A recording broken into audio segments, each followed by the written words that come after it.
Sejam muito bem-vindos ao Narrativas Antagonistas. Eu sou Madeleine Lasco, sou sua companhia de segunda a sexta, às 5 da tarde, pontualmente aqui no YouTube do Antagonista. O Narrativas Antagonista é o nosso exercício diário para o cérebro, para melhorar o nível do debate político. E como é que a gente consegue isso?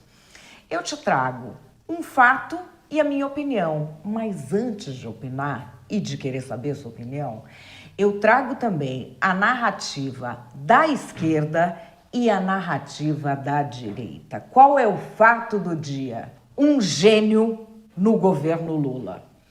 Uau! Vamos pro fato.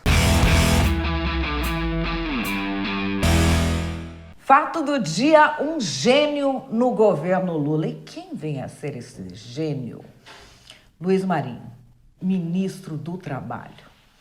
Ele fez uma fala sobre juros, inflação, Banco Central. Vamos ouvir o que ele disse. Não estou nem criticando o Banco Central, só estou alertando que eles têm que olhar melhor, né? Estudar mais. Está faltando estudar um pouco fundamentos da economia. Existem duas maneiras de controlar a inflação, como eu já disse. Uma forma é restringir. É aumento de juros, é corte de crédito. Isso aqui, você controla a inflação, sim, mas é a forma burra de fazer. O jeito inteligente é você controlar a inflação pela oferta. Ou seja, as empresas precisam chegar à seguinte conclusão fácil. Nós vamos crescer os empregos, tem investimento para isso, está acontecendo os investimentos.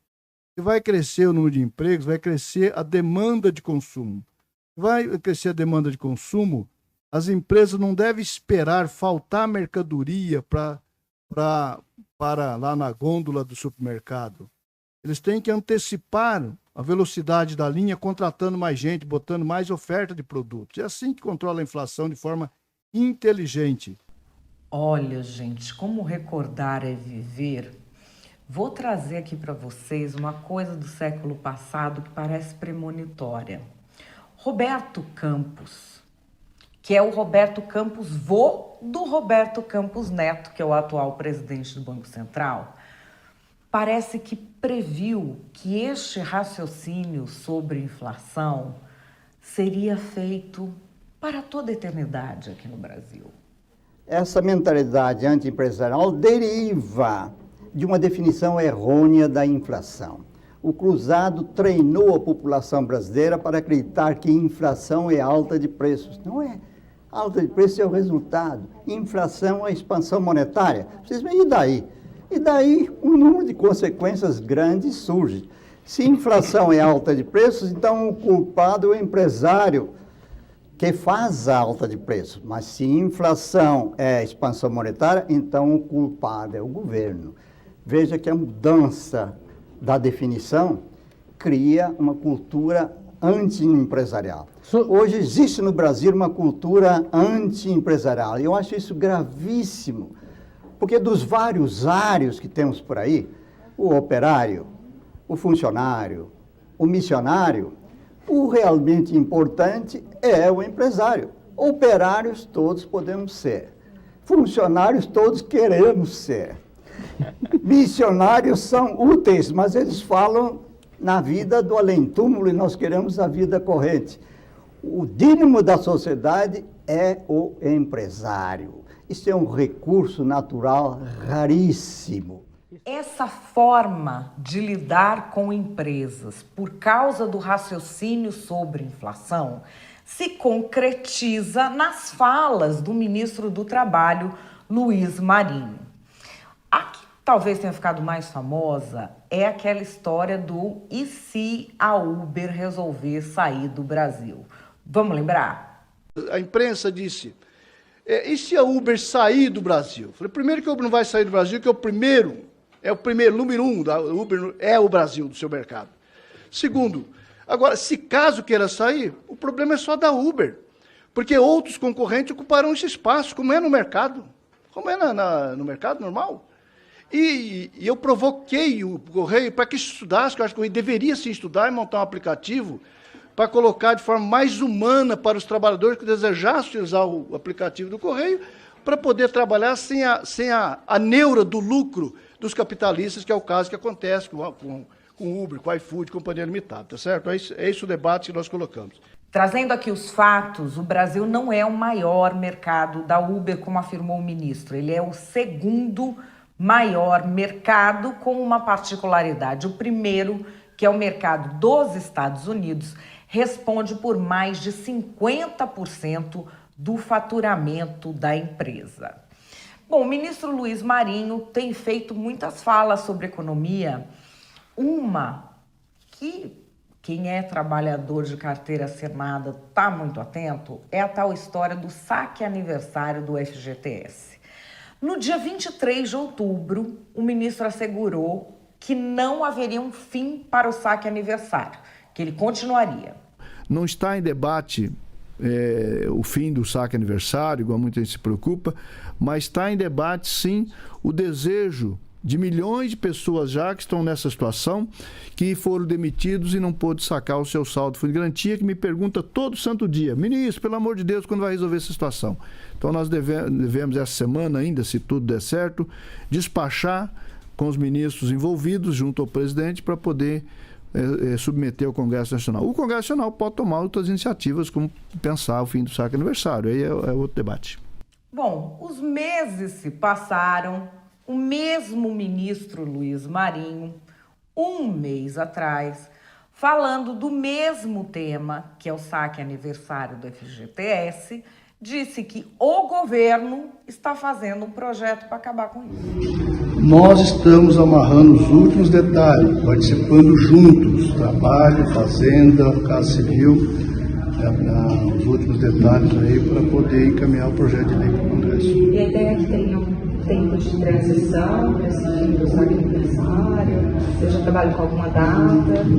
Imediatamente. Mas como é projeto de lei, só quando for aprovado? Isso, sabe? Imediatamente quando entrar em vigor. Não trabalha com a ideia de um MP, por exemplo? Não sei, isso aí é possível que sim, é possível que não, depende das tratativas sob o comando do Planalto. Mas o senhor falou que vai enviar um projeto ao Congresso agora em março, então pode ser que não seja um projeto de lei, seja um MP, então.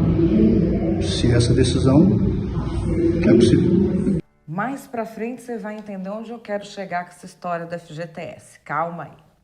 Luiz Marinho é o ministro que agora está vocalizando algo que o presidente Lula tem feito desde que tomou posse, que é uma guerra aberta contra o presidente do Banco Central, Roberto Campos Neto. Desculpe, você nunca me viu bater no Banco Central. Eu não bato no Banco Central porque o Banco Central não é gente, é um banco. Tá? O que eu discordo é da política. É isso. É isso. Quem concorda com a política de juros a 3,75 defenda publicamente. Eu não concordo. Nós não temos inflação que garanta qualquer argumento de dizer nós precisamos manter a taxa de juros alta porque nós não vamos cumprir a meta. Eu não quero nem discutir isso outra vez, porque a meta é o Conselho Monetário que determina. Eu queria voltar à questão do Banco Central. Eu não discuto a autonomia do Banco Central. Não é esse o meu problema. O meu problema é que eu tive um Banco Central, eu indiquei o presidente que era do PSDB, era deputado federal eleito pelo PSDB. Eu nem conhecia o Meirelles quando eu indiquei, e eu duvido que esse cidadão tenha mais autonomia do que o Meirelles teve. Só que o Meirelles tinha a responsabilidade de ter um governo discutindo com ele, olhando as preocupações. Esse cidadão não tem. Ele não tem nenhum compromisso comigo. Ele tem compromisso com quem? Com o Brasil? Não tem. Ele tem compromisso com outro governo que o indicou. Isso é importante ficar claro. E ele tem compromisso com aqueles que gostam de taxa de juros alta. Porque não há outra explicação. Não há outra explicação. Eu já disse isso numa entrevista. Outro dia, numa entrevista para uma jornalista, ele disse: para mim atingir a meta de 3%, a taxa de juros tem que chegar acima de 20%. Está louco? Não, esse cidadão não pode estar falando a verdade. Então, se eu, como presidente, não puder reclamar dos equívocos do presidente do Banco Central, quem vai reclamar? São várias as declarações. Essa aqui é de 22 de junho do ano passado. Você tem noção de quantos presidentes de Banco Central o Fernando Henrique Cardoso afastou? Foi 3 ou 4 que ele afastou, porque o presidente indica que o cara não está fazendo o trabalho bom, afasta ele. Agora não. Agora o presidente não pode fazer nada porque ele não foi indicado pelo presidente, ele foi indicado pelo Congresso Nacional, pelo Senado. Então o Senado é que tem responsabilidade de cobra dele. Eu acho que esse cidadão joga contra a economia brasileira. Mais uma. 2 de agosto do ano passado. Acontece que esse rapaz que está no Banco Central, me parece que ele, não sei do que ele entende, mas ele não entende de Brasil e não entende de povo. Ele só tem uma lógica. Eu não sei a quem que ele está servindo. Eu não sei. Sinceramente, eu não sei. Aos interesses do Brasil, não é. A lógica pela qual foi aprovada a autonomia do Banco Central também não é. Porque se você pegar a lei que aprovou a autonomia, a lei diz que ele tem que estar preocupado com a inflação, com o crescimento econômico e com geração de emprego. Então, eu fico na expectativa, a não ser torcer, porque quem o indicou foi o Senado, sabe? E ele só pode sair quando terminar o mandato dele ou quando vencer, ou quando o Senado tirá-lo. Vamos aguardar. São diversas as declarações de Lula sobre Roberto Campos Neto.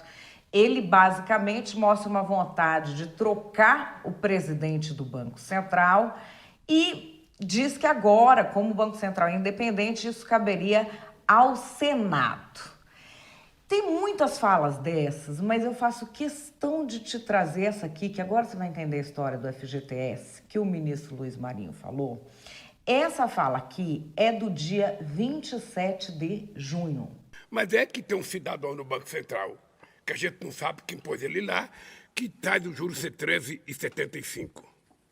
Pois bem, então eu fiquei pensando, nós vamos emprestar 364 bilhões para os agricultores, sabe, do agronegócio, a 10% de juros.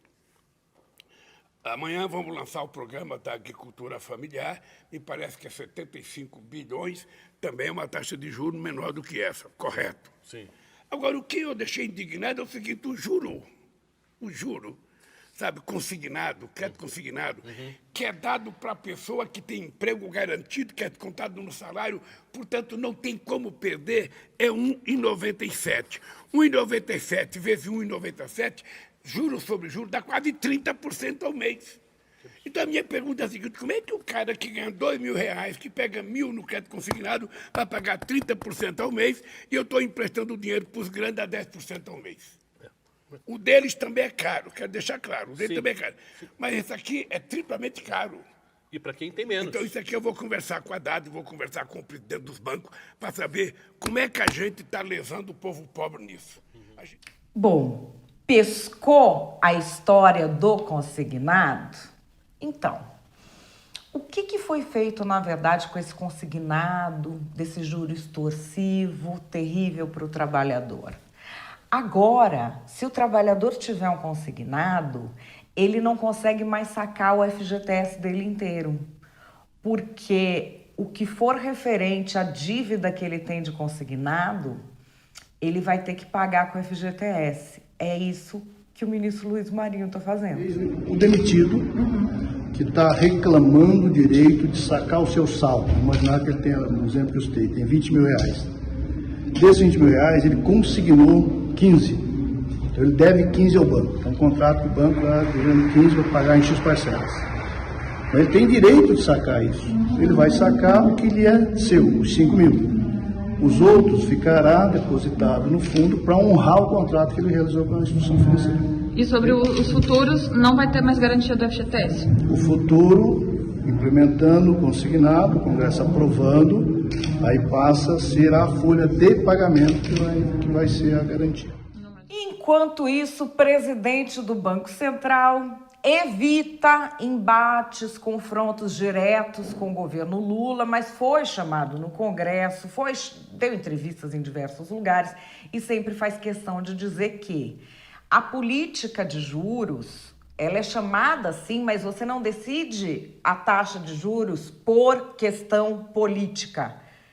Tem número aí. E lembrando, não é ele quem decide, é o Copom, o Comitê de Política Monetária, que tem várias pessoas, inclusive indicadas pelo governo, e é um órgão do Banco Central. Não é o presidente do Banco Central quem define a taxa de juros. E ele explicou como isso é definido e, enfim, o que acontece se põem os juros mais altos, mais baixos. É bem interessante, vamos ver. O que a gente fez no ano de eleição, no período eleitoral? Então, a gente tem várias eleições aí, e o que foi o movimento de juros em cada ano eleitoral? Nunca na história desse país, nem na história do mundo, foi feito um movimento de alta de juros tão grande no período eleitoral, mostrando que o Banco Central, mesmo no período eleitoral, entendeu que a inflação ia subir, entendeu, inclusive, antes de grande parte dos outros países, que o Banco Central do Brasil foi um dos primeiros a subir juros, mas fez uma subida muito grande no ano eleitoral. E a gente pode ver a comparação com outros anos eleitorais.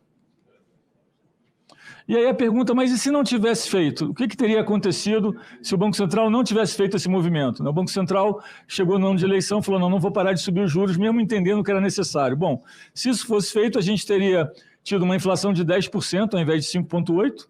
E aí, hoje, para a gente controlar a inflação e a expectativa do ano que vem, que seria muito mais alta do que os 10%, a gente teria que estar com juros de 18,75%.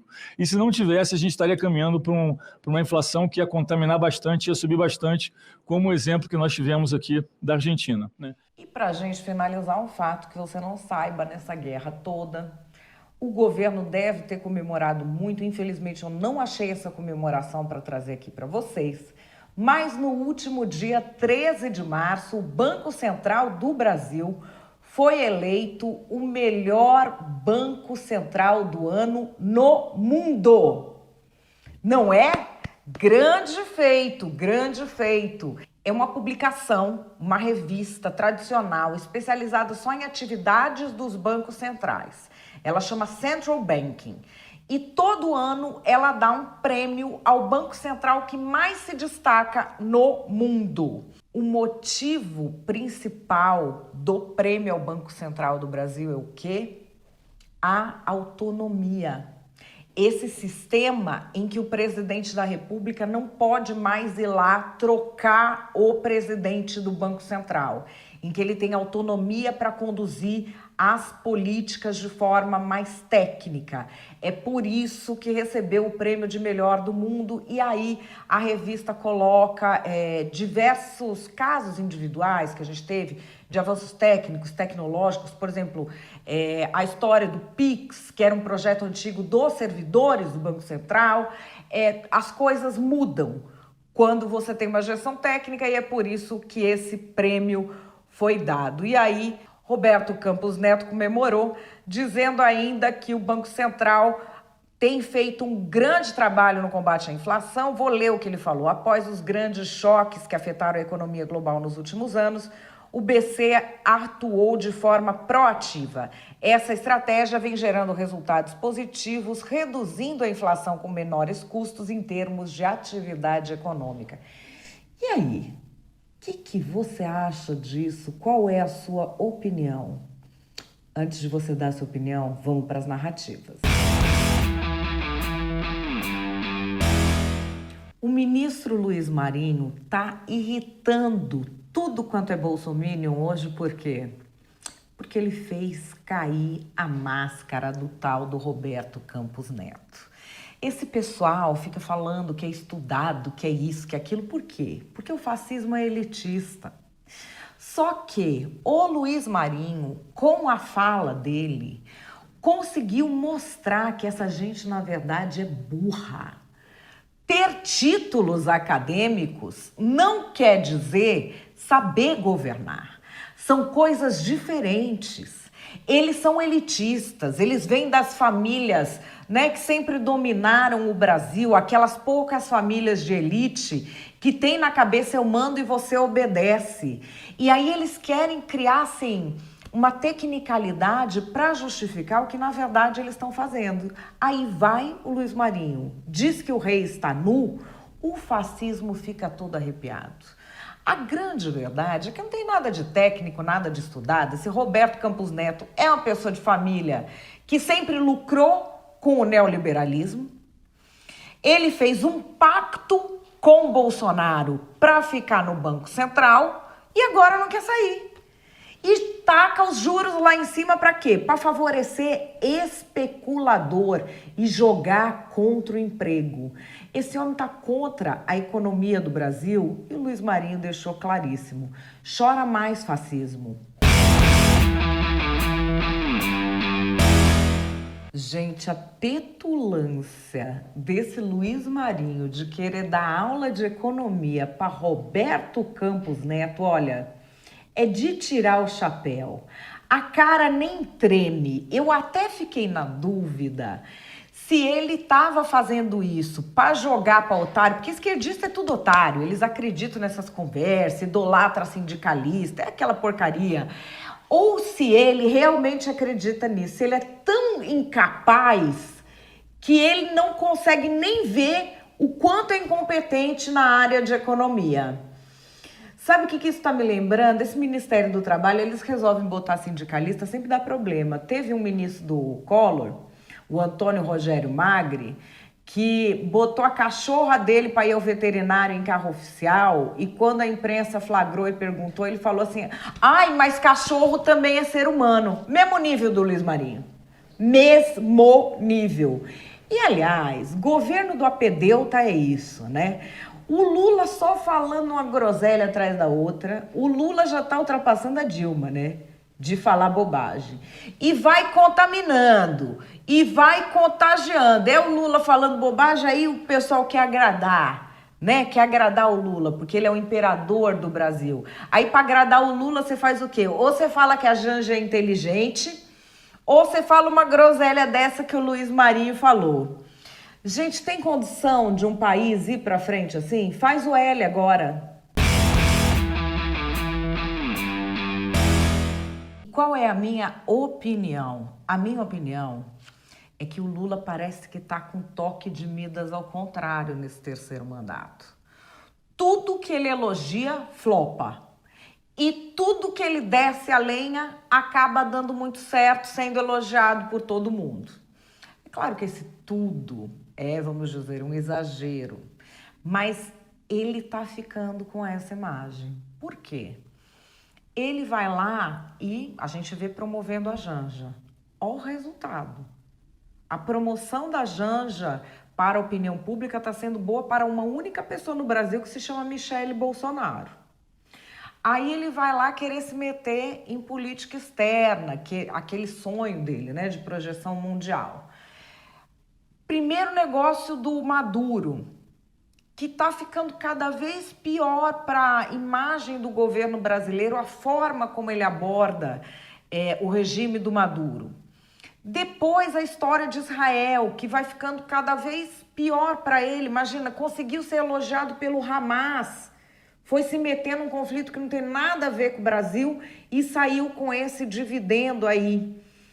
Foram tentar promover aí o PT nas ruas, o PT volta às ruas. Foi esse fracasso retumbante do final de semana. Fiz até um narrativas antagonistas sobre isso. E algo em que ele bate é a autonomia do Banco Central. E bate no Roberto Campos Neto de manhã, de tarde, de noite e madrugada. De manhã, de tarde, de noite e madrugada. Falando da questão dos juros e fazendo um apelo muito populista, muito popularesco, como se o presidente do Banco Central fosse o responsável por subir ou baixar juros. Ele coloca o presidente do Banco Central nessa posição, que não é a dele, não é ele que faz, mas contando que as pessoas não sabem como funciona o Banco Central, ele tenta queimar o cara para quê? Porque ele quer poder indicar o presidente do Banco Central, quer poder indicar mais esse cargo. Então ele fica falando do presidente do Banco Central que não baixa os juros, que está contra a economia, que não entende nada disso, que não entende nada daquilo, que não entende nada. Quando A taxa de juros é decidida pelo Comitê de Política Monetária e o próprio governo indica integrantes deste comitê.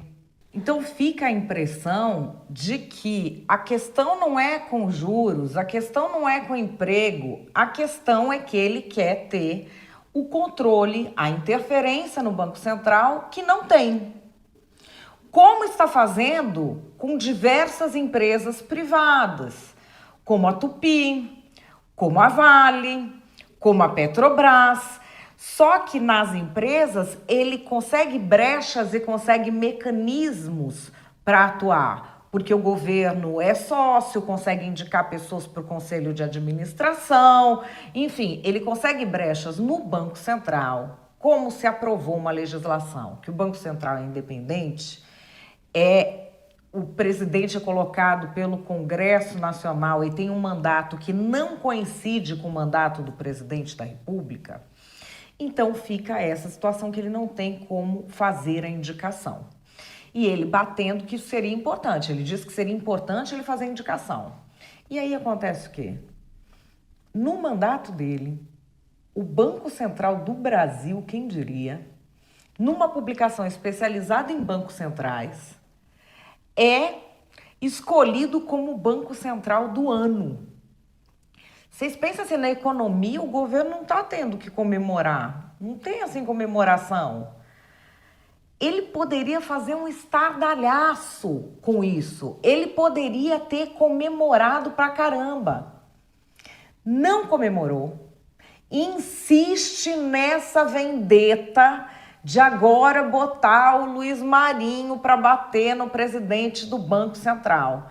E o Luiz Marinho meio que acompanhando ali o tom das declarações do Lula, porque isso é algo que contamina, gente. Se o primeiro mandatário tem esse tipo de declaração aloprada que o Lula tem feito, vai acabar contaminando. O Luiz Marinho primeiro queria substituir o Uber pelo correio, virou meme.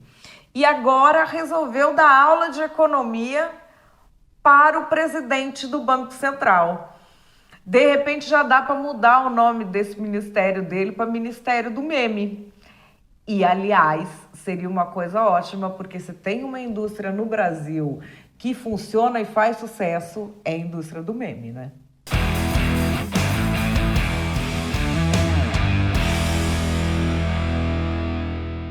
Bom, pessoal, Narrativas Antagonistas vai ficando por aqui. Não esquece de compartilhar esse vídeo, de deixar o seu like, de deixar a sua opinião, que é fundamental, aqui embaixo. Eu tô com vocês de segunda a sexta, às 5 da tarde, aqui no YouTube do Antagonista. Aliás, já vê se você está inscrito, se tocou o sininho para receber essas notificações. Me fala aqui nos comentários se você está ou não recebendo as notificações. É isso, vou ficando por aqui.